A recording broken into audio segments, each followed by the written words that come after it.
السلام علیکم second year. آج ہم رکوع نمبر 6 اور آیت نمبر 50 کا ترجمہ اور تشریح کریں گے. بکس کھولیں. اعوذ باللہ من الشیطان الرجیم. بسم اللہ الرحمن الرحیم. وَإِذْ فَرَقْنَا، اور جب ہم نے پھاڑ دیا بکم تمہارے لیے بحرا سمندر کو، اور جب ہم نے تمہارے لیے سمندر کو پھاڑ دیا فَانْجَيْنَاكُمْ، پس ہم نے تمہیں نجات دی، وَأَغْرَقْنَا، اور ہم نے غرق کر دیا آل فرعون کو، وَأَنْتُمْ تَنْظُرُونَ، اور تم دیکھ رہے تھے. اس آیت میں یہ بتایا کہ کس طرح سے اللہ تعالیٰ نے فرعون کو ہماری آنکھوں کے سامنے یعنی بنی اسرائیل کے سامنے غرق کر دیا کہ فرعون کے ظلم و ستم سے تنگ آ کر بنی اسرائیل نے مصر سے اپنے آبائی وطن شام یعنی فلسطین ہجرت کرنے کا فیصلہ کر لیا. حضرت موسیٰ علیہ السلام کی قیادت میں یہ قافلہ بحیرہ کلزم یا بحیرہ احمر کے قریب پہنچا تو حضرت موسیٰ علیہ السلام کو اللہ تعالیٰ نے اپنا عصا سمندر میں مارنے کا حکم دیا تاکہ قوم کے لیے سمندر میں راستہ بن جائے. تو حضرت موسیٰ علیہ السلام نے ایسا ہی کیا. اس سے یہ ہوا کہ سمندر کا پانی ایک طرف چلا گیا اور قوم موسیٰ سمندر سے گزر گئی.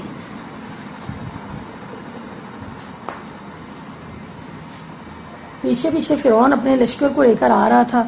جیسے ہی وہ اس کا آخری جو آدمی تھا وہ سمندر میں اترا تو اللہ تعالیٰ نے پانی کی لہروں کو پھر ملا دیا. پانی کی لہریں جب ملی تو سمندر پھر ویسے ہی ہو گیا اور نتیجہ یہ ہوا کہ فرعون اور اس کا لشکر جو تھا اس کو اللہ تعالیٰ نے ان کی آنکھوں کے سامنے غرق کر دیا. یعنی وہ دیکھ رہے تھے سمندر پار کرنے کے بعد کھڑے، سارا منظر انہوں نے دیکھا کہ کس طرح سے اللہ تعالیٰ نے ان کے سامنے بنی اسرائیل کے سامنے فرعون کے لشکر کو غرق کر دیا. تو اس کی جو فرعون کی ڈیڈ باڈی ہے وہ آج بھی مصر کی عجائب گھر میں موجود ہے، یعنی عبرت کے لیے اس کو رکھا ہوا ہے. قرآن پاک میں فل جوما نورجی کا بھی بدنے کا لتکونا لمن خلفہ کا آیا، آج ہم تمہاری لاش کو بچا لیں گے تاکہ آنے والی نسلوں کو اس سے عبرت حاصل ہو. آگے دیکھیں اگلی آیت نمبر 51. وَإِذْ وَعَدْنَا، اور جب ہم نے وعدہ لیا موسیٰ علیہ السلام سے 40 لیلتاً راتوں کا، اور جب ہم نے موسیٰ علیہ السلام سے 40 راتوں کا وعدہ لیا ثم اتخذتم، پھر تم نے بنا لیا العجل بچڑے کو من بعد ہی، اس کے بعد پھر تم نے اس کے بعد بچڑے کو معبود بنا لیا وانتم ظالمون، اور تم ظالم تھے. ثم عفونا، پھر ہم نے درگزر کیا عنکم تم سے من بعد، اس کے بعد من بعد ذالک، اس کے بعد پھر ہم نے اس کے بعد تم سے درگزر کیا لعلکم تشکرون، تاکہ تم شکر ادا کرو. اس میں یہ ہے کہ اللہ تعالیٰ نے جب موسیٰ علیہ السلام سے 40 راتوں کا وعدہ لیا تو اس کے بعد انہوں نے کیا کیا تھا کہ جب 40 راتوں کے لیے موسیٰ علیہ السلام کوہ طور پہ گئے تھے تو انہوں نے اس کے بعد بچڑے کو اپنا معبود بنا لیا تھا قوم نے، اور بچڑے کو معبود بنا کر انہوں نے اپنے آپ پہ ظلم کیا تھا. پھر یہ تھا چاہیے تو یہ تھا کہ وہ اللہ تعالیٰ کا شکر ادا کرتے، لیکن انہوں نے شکر ادا کرنے کی بجائے جو ہے نافرمانی کی اور بچڑے کو معبود بنا لیا. پھر بھی یہ ان پہ اللہ تعالیٰ کا ایک اور انعام تھا کہ اللہ تعالیٰ نے ان سے درگزر کیا. اس کے بعد بھی کس لیے درگزر کیا؟ تاکہ تم شکر ادا کرو، لیکن انہوں نے شکر ادا پھر بھی نہیں کیا.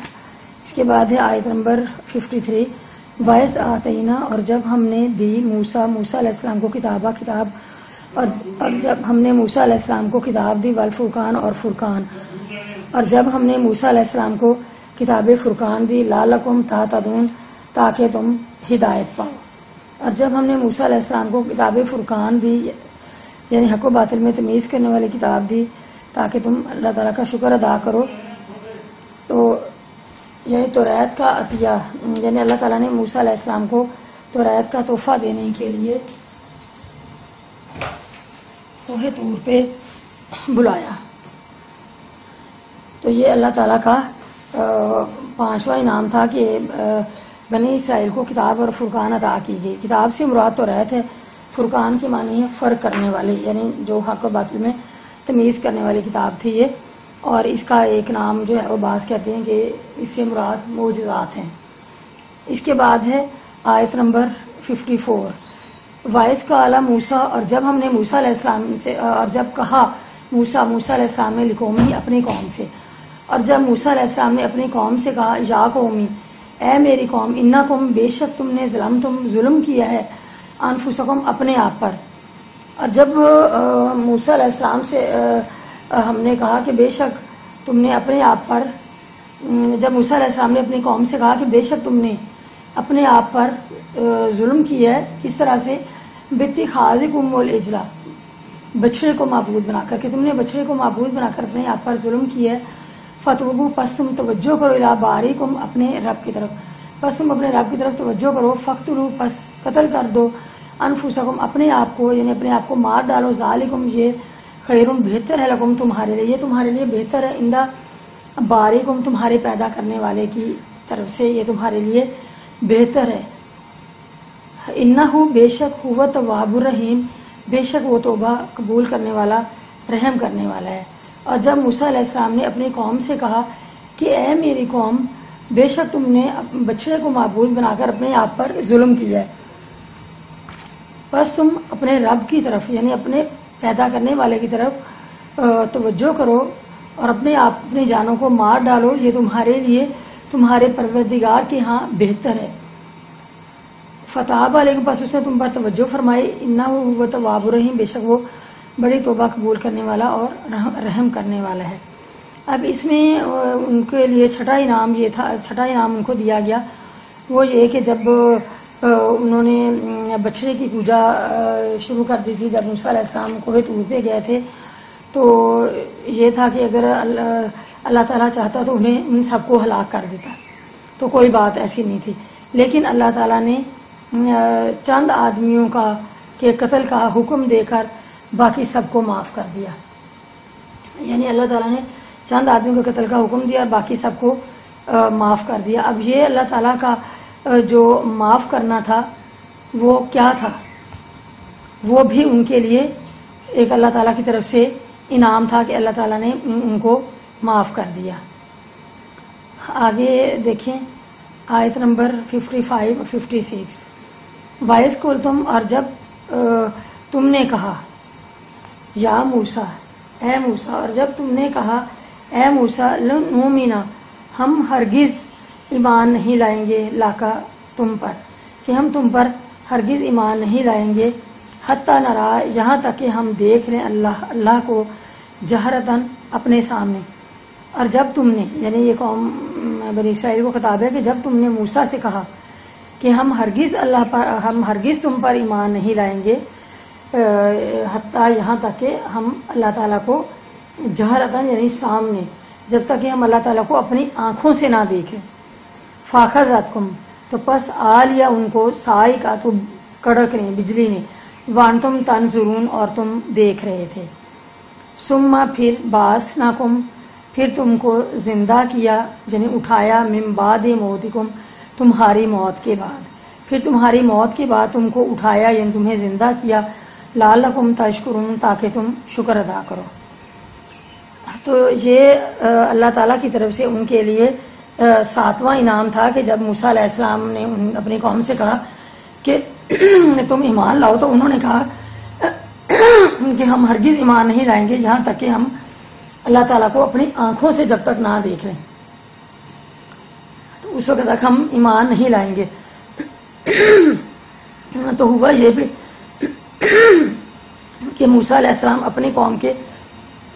قوم بنی اسرائیل کے 70 سرداروں کو لے کر کوہ طور پر چلے گئے، اور جب کوہ طور پہ گئے تو اللہ تعالیٰ نے اپنا جلوہ دکھایا انہیں، اپنے نور کی تھوڑی سی جھلک دکھائی انہیں، تھوڑی سی جھلک دیکھنے سے ہی جو ہے وہ سارے کے سارے جو قوم کے سردار تھے وہ سارے ہلاک ہو گئے، اور حضرت موسیٰ علیہ السلام بھی بے ہوش ہو گیا۔ اب حضرت موسیٰ علیہ السلام کو جب ہوش آیا تو انہوں نے اللہ تعالیٰ سے دعا کی کہ اللہ تعالیٰ اگر یہ مر گیا تو پھر انہوں نے جلوہ تو نہ دیکھا آپ کا، تو یہ تو پھر پہلے والی بات کریں گے. تو اللہ تعالیٰ نے پھر حضرت موسیٰ علیہ السلام کی دعا قبول فرمائی اور ان سب کو زندہ کر دیا. تو چاہیے یہ تھا کہ وہ ایمان لے آتے، لیکن وہ پھر بھی ایمان نہ لے لہٰذا اس کے بعد ان کو اللہ تعالیٰ نے دوبارہ پھر موت دے دی. یہ اس میں بتایا گیا. تو یہ بھی اللہ تعالیٰ کی طرف سے ان کے لیے انعام تھا، 7واں انعام تھا کہ اللہ تعالیٰ نے جو ہے وہ مرنے کے بعد انہیں زندہ کیا. یعنی یہ بھی دکھا دیا انہیں کہ اللہ تعالیٰ کس طرح سے مرنے کے بعد زندہ کرتا ہے. اس کے بعد ہے آیت نمبر 57 بادلوں کا سایہ. یعنی یہ اس آیت نمبر 57 میں یہ بتایا گیا ہے بادلوں کے سائے کے بارے میں. وَظَلَّلْنَا، اور جب ہم نے سایہ کیا علیکم تم پر غمام بادلوں کا، اور جب ہم نے تم پر بادلوں کا سایہ کیا. وَأَنزَلْنَا، اور ہم نے نازل کیا علیکم تم پر، اور ہم نے تم پر نازل کیا منّا وسلویٰ، من و سلوہ. کلو، بس کھاؤ، من الطیبات، پاکیزہ میں سے، ما رزقناکم، جو ہم نے رزق تمہیں دیا ہے. اور ہم نے تم پر بادلوں کا سایہ کیا اور تم پر ہم نے من و سلوہ اتارا، تم اس میں سے پاکیزہ چیزیں کھاؤ. وما ظالمونا، اور نہیں ظلم کیا انہوں نے، ولیکن کانوا انفسہم، اور لیکن وہ اپنے جانوں پر ہی یظلمون، ظلم کرتے تھے. اور وہ لیکن وہ اپنے ہی جانوں پر ظلم کرتے تھے. یعنی انہوں نے ہم پر ظلم نہیں کیا بلکہ وہ خود ہی اپنی جانوں پر ہی ظلم کرتے تھے. اب اس میں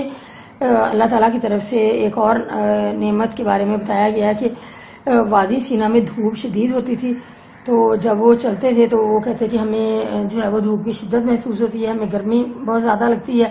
تو ہم جہاں جہاں چلیں تو ہمارے اوپر ایک بادل ہونا چاہیے تاکہ جہاں جہاں ہم چلیں ہمارے سروں پہ وہ بادل قائم رہے تاکہ گرمی سے محفوظ رہیں. تو کیونکہ صحرا کا موسم ویسے بھی ذرا زیادہ گرم ہوتا ہے، اور جب بارش ہوتی ہے تو زیادہ خوشگوار ہو جاتا ہے، اور جب تیز دھوپ ہوتی ہے، شدت کی گرمی ہوتی ہے تو وہ پھر آگ کی طرح زیادہ گرم ہو جاتا ہے. تو اللہ تعالیٰ نے ان کی یہ دعا بھی قبول فرمائی کہ اللہ تعالیٰ نے جو ہے وہ ایک بادلوں کو مقرر کر دیا کہ جہاں جہاں وہ چلتے تو وہ بادل ان کے اوپر ہوتے اور انہیں سایہ رہتا اور وہ گرمی کی تپش سے اور شدت سے محفوظ رہتے. یہ اللہ تعالیٰ کی طرف سے ان پہ 8واں انعام تھا، لیکن انہوں نے پھر بھی شکر گزاری نہیں کی. اور پھر ساتھ میں یہ بھی کہا کہ من و سلوہ تمہیں دیا جا رہا ہے، تم اس میں سے پاکیزہ کھاؤ، یعنی پاکیزہ کھاؤ، یعنی جو جس بات کا تمہیں حکم دیا جا رہا ہے اسی طرح سے ہی کرو. من جو ہے یہ من ایک دھنیے کے دانے کی طرح کی چیز ہوتی ہے جو میٹھی ہوتی ہے اور وہ درختوں سے گرتی تھی اور نیچے زمین پہ جم جاتی تھی. تو وہ صبح کو اٹھتے بنی اسرائیل تو اٹھ کر اس کو اکٹھی کر لیتے، جمع کر لیتے. اور بٹیر اور یہ جو سلوہ ہے یہ ایک بٹیر کی طرح کا پرندہ تھا، اور بعض روایت میں کہ یہ بھنے ہوئے بٹیر وہاں پڑے ہوتے تھے، اور بعض روایت میں کہ وہ زندہ ہوتے تھے اور بنی اسرائیل ان کو پکڑتے تھے تو وہ اٹھتے نہیں تھے اور وہ ان کو ذبح کرتے اور ان کے لیے اپنے کھانے کا سامان کرتے. اور لیکن انہوں نے اس سے بھی ناشکری کی اور انہیں یہ حکم تھا کہ وہ اتنے ہی ضرورت کے لیے اٹھائیں جتنی کہ انہیں ضرورت ہے، کیونکہ پھر دوبارہ تازہ ان کے لیے آ جانا، اس لیے ان کو اس کو ذخیرہ کرنے کی اجازت نہیں تھی. تو یہ اسی کے بارے میں یہ بتایا گیا کہ تم پاکیزہ میں سے کھاؤ، یعنی جس کا تمہیں حکم دیا جا رہا ہے، یعنی وہ ذخیرہ نہ کرو اس کو. تو یہ ان کے لیے من و سلوہ اللہ تعالیٰ نے نازل کیا تھا، اور یہ بہت وافر مقدار میں اللہ تعالیٰ نے ان کو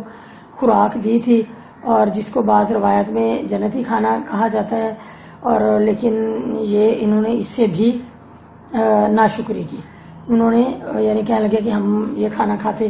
تانگ آ گئے ہیں، اور انہوں نے اس سے بھی ناشکری کی، یعنی جو نعمت ان پہ نازل ہوتی بجائے شکر گزاری کے وہ اس سے ناشکری کرتے. آگے دیکھیے آیت نمبر 58 اور 59. وائس کھولنا، اور جب ہم نے کہا دخلوا کہ داخل ہو جاؤ حاضی القریہ تھا اس بستی میں، اور جب ہم نے انہیں کہا کہ اس بستی میں داخل ہو جاؤ، فاکلوا پس کھاؤ، منہا اس میں سے حیث شئتم جہاں سے چاہو، راغدن خوب، وادخلوا الباب اور داخل ہو بابا دروازے سے، سجدن سجدہ کرتے ہوئے، اور دروازے سے سجدہ کرتے ہوئے داخل ہونا، وقولوا اور کہو حطۃ نغفر لکم کہ ہم بخشش طلب کرتے ہیں خطایاکم اپنے خطاؤں سے، وسنزید المحسنین اور ہم جلدی ہی محسنین کو یعنی احسان کرنے والوں کو، نیک لوگوں کو جلدی ہی بدلا دیں گے۔ فبدل الذین پس بدل دیا الذین ان لوگوں نے ظالموا جنہوں نے ظلم کیا، قولا اس بات کو غیر الذی جو کہی گئی تھی ان سے، فانزلنا پس ہم نے نازل کیا الذین ان لوگوں پر ظالموا جو ظلم کرتے تھے، رجزن عذاب، تو ہم نے ان پر جو ظلم کرتے تھے ان پر عذاب نازل کیا من السماء آسمان کی طرف سے، بما کانوا یفسقون اس لیے کہ وہ نافرمانی کرتے تھے۔ اب یہ جتنے ان پہ اللہ تعالیٰ کی طرف سے انعامات نازل کیے گئے انہوں نے سب سے نافرمانی کی۔ اب ان پہ پھر 10واں انعام نازل کیا گیا یہ کہ جب وہ صحرائی زندگی میں رہتے اور منو سلوا کھاتے، انہوں نے کہا کہ ہم تنگ آ گئے ہیں، اب ہم صحرا میں نہیں رہنا چاہتے، اب ہم شہری زندگی چاہتے ہیں۔ اور جب شہرائی زندگی سے تنگ آ گئے تو بنی اسرائیل نے موسیٰ علیہ السلام سے مطالبہ کیا کہ اب ہمیں کوئی شہر عطا کیا جائے کہ جہاں ہم جا کر رہیں، اب ہم نے صحرائی زندگی میں نہیں رہنا۔ لہٰذا اللہ تعالیٰ نے ان کی یہ بات بھی مان لی تو انہیں اس شہر میں جانے کا حکم دے دیا کہ تم اس شہر میں چلے جاؤ۔ اس سے مراد شہر جو ہے وہ شتعیم ہے جو کہ دریائے اردن کے مشرقی کنارے پر آباد تھا۔